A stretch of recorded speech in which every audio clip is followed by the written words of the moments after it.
ተኸታተልትና ናይሎም መደብና ምስ ህቡብ ድምፃውን ፕሮፌሰርን ይክኸውን ኣፂና ናብቲ መደብ ከነቕርበኩም ኢና ሰናይ ምክትታል ሕራይ ድምፃውን ፕሮፌሰር ሙዚቃ ከመይ ገይሩ ማዕረ ይመጽእ ሙዚቃስ ከመይ ገይሩ ማዕረ ይመጽእ ወል እንታይ ኣሎ መስለካ ሕጂ እቲ ሳብስታንስ ኣሎ እቲ ሳብስታንስ ይበቃሉ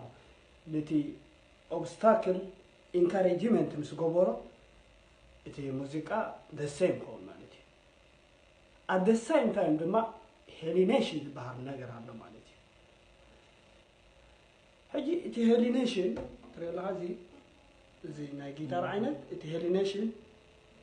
already encouragement እንድሕር ኮይኑ ጽቡቕ ይመጽእ ማለት እዩ እቲ ሙዚቃ ማለት እዩ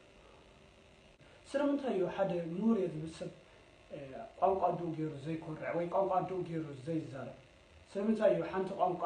እትዩ እንግሊሽ እትዩ ዓረቢ እትዩ ከምዚ ቋንቋ ትፈልጥኹም ከም ምዕባለ ተረዲሓንላ ምዕባለ ያ ጽቡቕ ኣላ